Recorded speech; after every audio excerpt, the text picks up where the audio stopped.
je suis Thierry Bédossa, vétérinaire praticien, fondateur et président de l'association Agir pour la vie animale.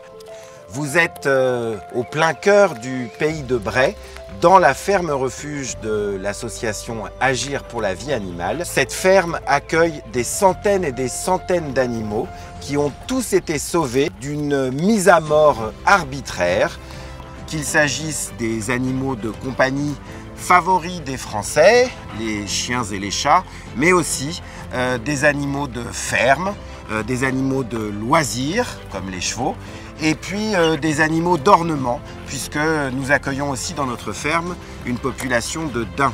Leur destin, c'était d'être mis à mort, voire de terminer sa vie dans de grandes souffrances, la peur, l'effroi, la terreur, d'être ramené dans un abattoir pour y être abattu. Quand est-ce que ce lieu a été créé?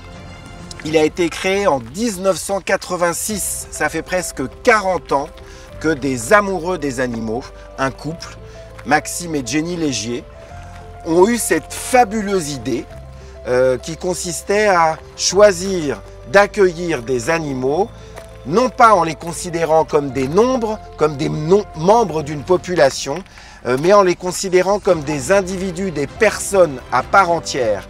Et leur souhait, c'était de s'engager durablement pour que chacune de ces personnes, chacun de ces individus qu'ils accueillaient, ait une bonne vie. La ferme Refuge Ava s'étend sur 75 hectares. Cela lui permet d'accueillir plusieurs centaines d'animaux d'espèces différentes et d'offrir à chacun de ces individus, à chacune de ces personnes, une vie digne, une vie bonne. J'ai choisi de récupérer ce lieu au début des années 2000 et ça fait maintenant près de 20 ans que je le dirige.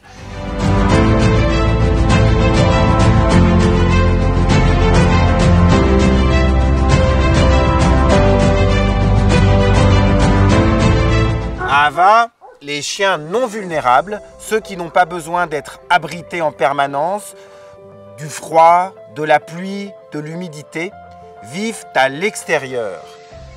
Évidemment, à l'extérieur, ils ont quand même besoin de s'abriter de la pluie et du froid, mais pour ça, ils ont de belles niches isolées, des niches à double sas, et à l'intérieur de ces niches, avec une paille changée très régulièrement, avec une jupette en hiver, à l'intérieur de ces niches, il y a une température d'environ 20 degrés, même par les journées les plus froides. Pourquoi on fait vivre les chiens dehors à Ava? Parce qu'ils sont bien mieux en extérieur qu'en intérieur. En extérieur, ils ont beaucoup plus de place. En extérieur, il y a beaucoup moins de risques vis-à-vis des maladies infectieuses. Et comme vous l'avez compris, en collectivité, les maladies infectieuses, c'est un problème. Dans la mesure du possible, nous donnons à chaque chien accueilli et hébergé à Ava une vie sociale. Nous lui donnons la possibilité de vivre avec ses congénères. Et il y a aussi à Ava beaucoup de chiens qui ne sont pas sociables. On ne peut pas les laisser ensemble sans supervision par un humain. C'est le cas de Sam. Si Ava n'avait pas recueilli Sam, il aurait été euthanasié. Il a été jugé mordeur et potentiellement dangereux. Aucun avenir ne lui était promis. Le principal souci d'un chien dans un refuge, c'est l'ennui, c'est la frustration. Tout ça, ça peut mener à l'anxiété, au mal-être profond. Et nous, à Ava, on veut absolument que chacun des chiens qu'on accueille et qu'on héberge se sente bien et ait une vie bonne. Donc, qu'est-ce qui va donner à Sam chaque jour une vie bonne? D'abord, se faire plaisir en mangeant. Une bonne nourriture, variée chaque jour. C'est une source de plaisir infini pour Sam. Au lieu de le nourrir dans une gamelle, ce qui lui prend quelques minutes, on va lui jeter sa nourriture un peu partout. Il va la chercher, il va fourrager. Ça va occuper son cerveau, ça va le faire se dépenser physiquement. Heureusement, nous avons de nombreux bénévoles tellement bienveillants qui nous rendent visite très souvent et qui promènent les chiens. Ça aussi, c'est un gros moment de plaisir. Et c'est vraiment une bonne... c'est du bénévolat, mais c'est vraiment une bonne action. Enfin, on repart le cœur plein de... On est content quoi, de leur faire plaisir. Vous constatez aussi que Sam, c'est un chien qui adore les câlins. Ce n'est pas le cas de tous les chiens hébergés à Ava. Et donc, il y a aussi des masseurs, il y a des bénévoles qui viennent le brosser, le masser pendant des heures. Il adore ça, Sam. Et la meilleure chose qui va occuper le cerveau de Sam, qui va lui permettre de se dépenser, c'est chaque jour de l'héberger dans un parc différent, de faire des rotations de parc. Toutes ces connaissances sont issues de l'éthologie appliquée. L'éthologie appliquée, c'est tout simplement l'application pragmatique et directe des connaissances scientifiques.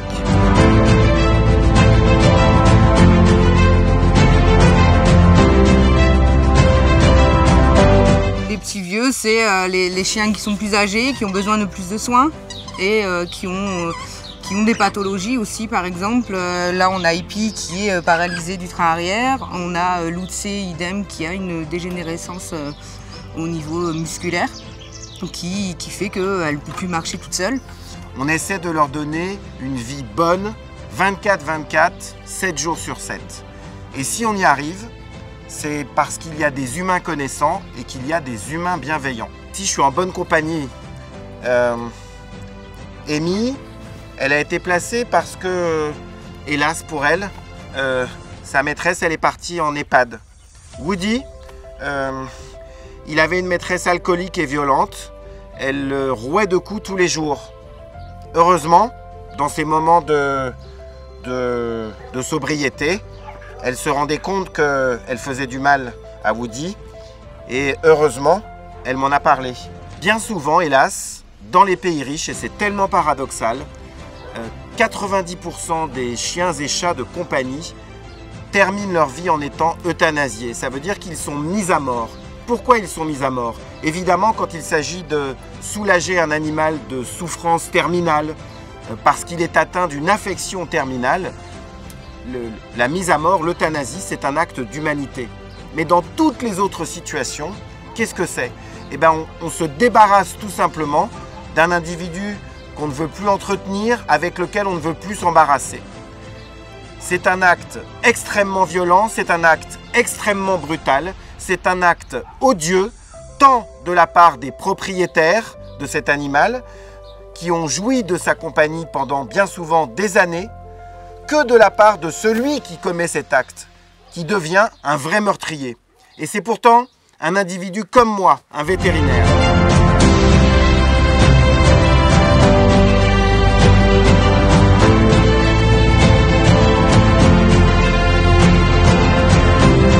Qu'est-ce que c'est la chatterie à Ava? La chatterie, en fait, c'est l'espace privé des chats. Donc c'est vraiment le havre de paix des chats d'Ava. Mais c'est aussi un lieu de totale liberté. Tous les chats qui le désirent peuvent sortir de ce lieu sécurisé. Il y a des petites trappes partout par lesquelles eux seuls peuvent passer. Aucun chien ne risque de rentrer, ni les prédateurs de la faune sauvage. Donc c'est vraiment leur lieu à eux, le lieu où ils peuvent être bien nourris, bien protégés, bien au chaud, être abrités de la pluie. Mais c'est aussi un lieu dont ils peuvent s'en aller à leur gré pour parcourir toutes les pâtures de la ferme, ou bien, et c'est leur activité favorite, pour aller tenir compagnie à tous les soigneurs, à tous ceux qui s'occupent des populations d'herbivores, des populations de chiens. C'est aussi la vie favorite d'un grand nombre des chats d'Ava. Ils adorent les humains et ils ont passé une partie de leur vie en compagnie d'humains. Donc ils ont tout autant besoin de nous que nous avons besoin d'eux, ne serait-ce que pour les admirer.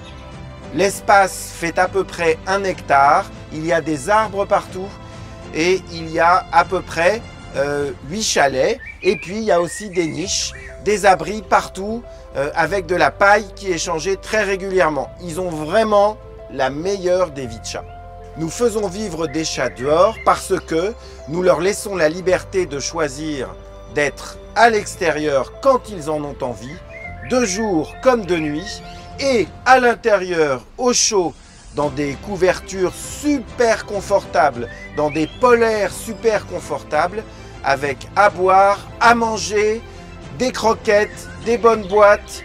La meilleure manière de les maintenir en bonne santé et à l'abri d'un certain nombre de maladies infectieuses. Ce n'est pas le recours massif aux médicaments, qui sont évidemment nécessaires dans un choix raisonné, mais c'est tout simplement de leur permettre de vivre au grand air, mais aussi d'être à l'abri du froid, mais aussi d'être à l'abri de l'humidité, avec des zones d'habitation. AVA est la seule association de protection animale, et c'est vraiment très dommage, qui soutiennent la science.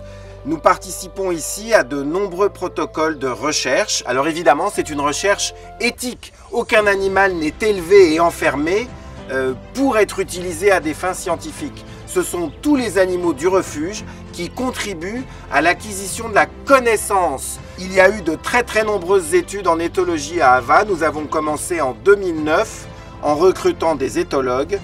Nous travaillons aujourd'hui en collaboration avec certaines universités françaises et notamment avec un institut prestigieux que tout le monde connaît, le CNRS. Grâce à l'Agence nationale de la recherche et de la technique, de nombreux doctorants, c'est-à-dire des jeunes chercheurs, ont pu étudier, obtenir leur doctorat et contribuer à la progression de la connaissance.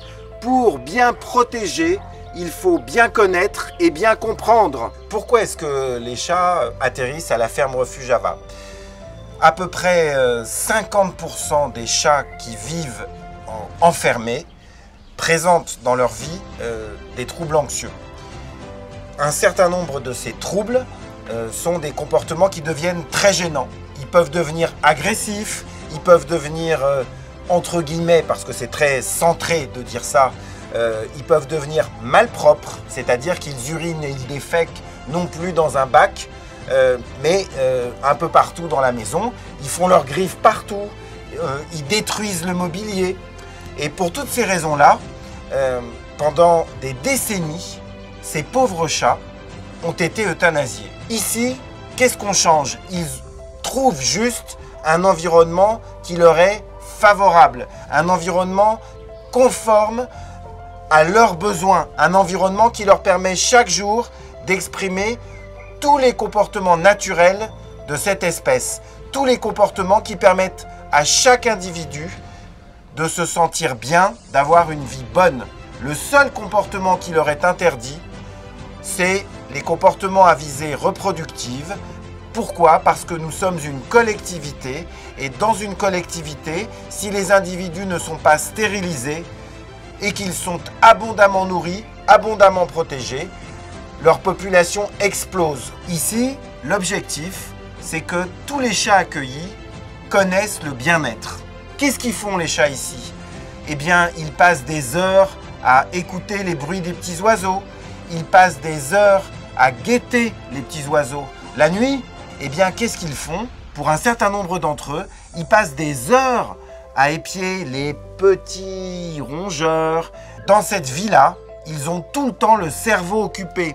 Ils ont une vie conforme à leurs besoins. Tous leurs comportements normaux peuvent s'exprimer.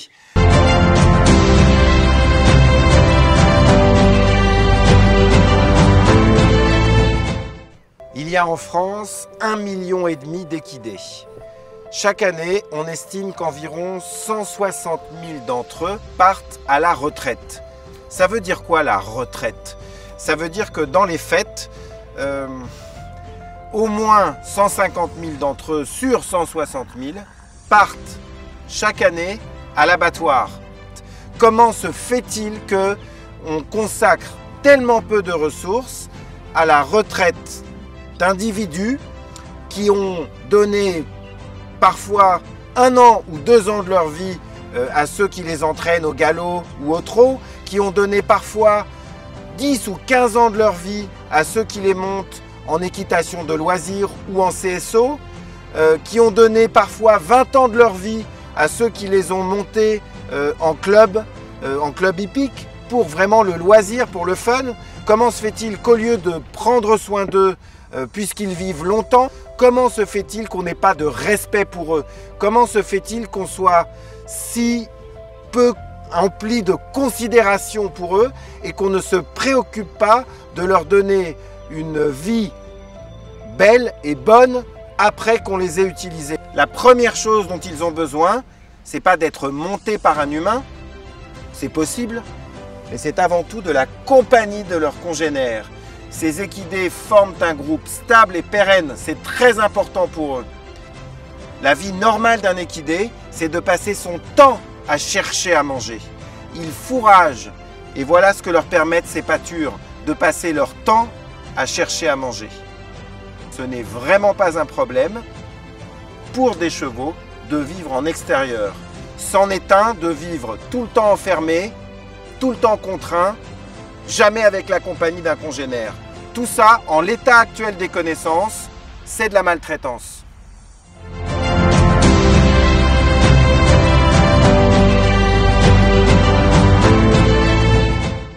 Les plus grandes cruautés commises envers les animaux en France concernent très probablement celles qui sont commises envers les animaux d'élevage. Pourquoi est-ce qu'il y a tellement de cruauté dans ce système d'élevage? Parce que la manière dont on les fait vivre, quand on les concentre et qu'on les enferme, et peut-être encore plus la manière dont on les met à mort, eh bien tout ça c'est d'une cruauté extrême. Ici à Ava, c'est une ferme refuge et c'est pour ça qu'on accueille des vaches et c'est pour ça que j'espère à l'avenir on s'investira aussi aux côtés de ceux parmi les éleveurs qui veulent réduire les cruautés, réduire les maltraitances et ne plus faire preuve d'indifférence face à ces bêtes qui sont tout aussi intelligentes, tout aussi sensibles que les chiens et les chats que nous aimons et que nous fréquentons chaque jour.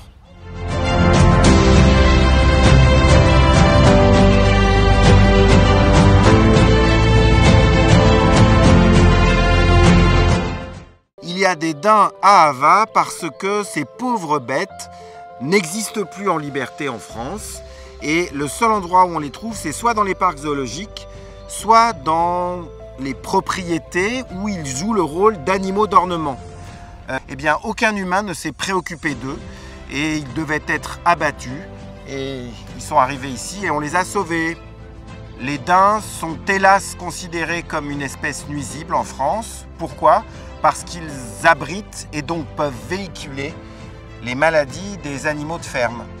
Pour cette raison et parce qu'ils vivent en troupeau, on ne veut plus d'eux dans ce pays, donc on les veut toujours enfermés et plus jamais en liberté. C'est le choix arbitraire de l'homme et c'est le choix arbitraire de l'homme qui veut dominer et contrôler le vivant. Ava aujourd'hui, c'est encore une très jeune association. Nous avons à peine plus de 15 ans d'existence. Pourtant, nous sommes probablement le plus grand refuge de France. Nous hébergeons plus de 500 animaux, des animaux d'espèces très différentes, avec des besoins très différents, et nous considérons chacun de ces animaux comme un individu, une personne à part entière. Pour s'occuper d'eux, nous avons la chance de pouvoir compter sur une équipe d'environ 15 salariés et prestataires, une équipe de 10 à 15 bénévoles très engagés. Pourtant, et du fait de la taille si importante du domaine Ava, 75 hectares, de l'importance des bâtiments et aussi de leur vétusté, nous avons des besoins énormes. Ces besoins, ils sont couverts seulement grâce à votre générosité. À quoi servent vos dons? Eh bien, vos dons, ils nous servent chaque mois à payer les employés, à rémunérer les prestataires, à entretenir les bâtiments, à engager de nouveaux travaux, à entretenir les parcs, à entretenir les niches, à acheter de nouvelles niches. Nos besoins sont colossaux. Sans vous, nous n'existerions pas. Sans vous, tous ces animaux ne pourraient pas avoir la vie bonne qu'ils ont chaque jour au quotidien. Ava, c'est aussi bien au-delà de la ferme refuge et de la vie de milliers et de milliers de protégés que nous avons sauvés de la mort.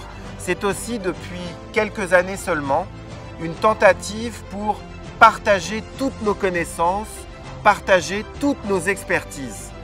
La protection animale en France a besoin de beaucoup plus de connaissances. Tout le monde veut bien faire, tout le monde est bien intentionné.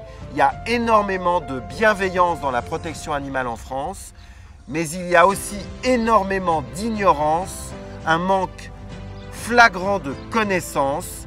Il faut aider les municipalités bienveillantes envers les animaux libres. Il faut aider les municipalités bienveillantes envers la petite faune sauvage. Il faut aider les régions et l'État même à mieux gérer les populations de la faune sauvage. Il faut aider les agriculteurs, les éleveurs à mieux s'occuper des bêtes d'élevage. Il faut aider et il faut influer surtout pour que l'expérimentation animale utilise moins d'animaux et devienne moins cruelle envers eux. Nous nous investissons dans toutes ces missions. Nous avons beaucoup d'expertise, nous regroupons beaucoup de personnes connaissantes, nous savons travailler avec elles. Mais pour organiser tout ça, pour financer des colloques, financer le travail des chercheurs, aller auprès des responsables politiques qui considèrent les animaux, il faut aussi des moyens. Et pour toutes ces raisons, là aussi, nous avons besoin de votre soutien et de votre aide. Et ce qui me rend aussi très optimiste, c'est que j'ai vu ces dernières années une vraie prise de conscience sur l'intelligence des animaux, sur la somme terrible et effroyable des cruautés, des injustices et des maltraitances dont ils sont les victimes. Pour toutes ces raisons, j'ai foi dans l'avenir et c'est aussi et beaucoup grâce à vous.